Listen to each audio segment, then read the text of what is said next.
This bill is a deal with the devil. It's shameful. It is shameful. I'm disgusted that we are here debating this trash.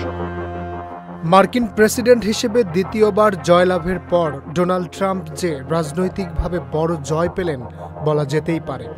কেননা ক্ষমতায় আসার পর big beautiful bill পাশ করানোর ব্যাপারে সিনেটরদের ওপর চাপ দিচ্ছিলেন তিনি। 4 জুলাইয়ের মধ্যে বিলটি পাশ করাতে চেয়েছিলেন তিনি।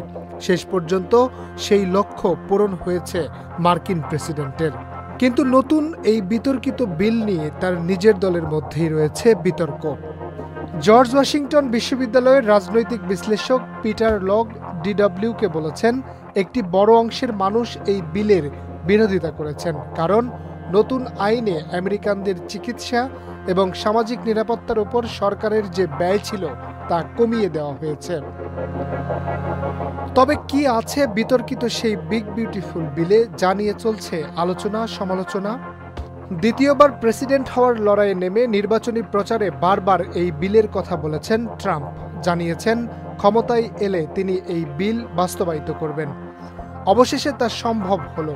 স্বাস্থ্য এবং নিরাপত্তা খাতে ব্যয় সংকোচ করার পাশাপাশি এই বিলে অবৈধ অনুপ্রবেশকারী এবং অভিবাসন প্রত্যাশীদের বিরুদ্ধে ব্যবস্থা নেওয়ার জন্য বিপুল পরিমাণ অর্থ ব্যয় করার অধিকার দেওয়া হয়েছে। জীবাশ্ম জ্বালানির ব্যবহার বাড়ানোর ব্যাপারেও এই বিলে বিপুল অর্থ ধার্য করা হয়েছে। পাশাপাশি সামরিক খাতে ব্যয় বাড়ানোর কথাও বলা হয়েছে এই বিলে। সাবেক মার্কিন প্রেসিডেন্ট জো বাইডেনের আমলে জলবায়ু পরিবর্তন নিয়ে বেশ কিছু গুরুত্বপূর্ণ সিদ্ধান্ত নেওয়া হয়েছিল। এই বিলে সেই সিদ্ধান্তগুলিকে রদ করে দিচ্ছে। অবৈধ অনুপ্রবেশ বন্ধের যে প্রকল্প ট্রাম্প গ্রহণ করেছেন তাতে ব্যয় করা হবে 178 বিলিয়ন মার্কিন ডলার। সীমান্তে পুলিশের সংখ্যা বাড়ানো হবে বলেও জানিয়েছেন ট্রাম্প। সামরিক খাতে ব্যয় করা হবে 153 বিলিয়ন মার্কিন ডলার।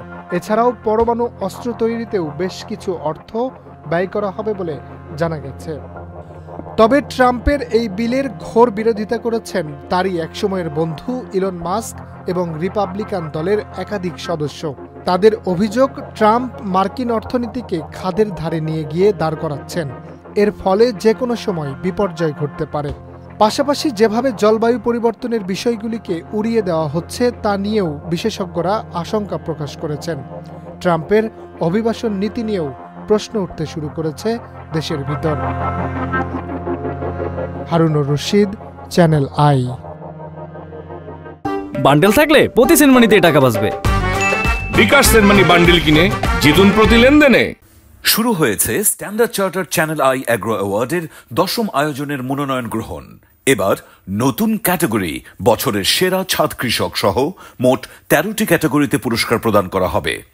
মনোনয়ন গ্রহণ চলবে আগামী 15 জুলাই 2025 তারিখ পর্যন্ত। বিস্তারিত জানতে ভিজিট করুন www.agroaward.com এবং ফোন করুন 018737000556 এই নম্বরে।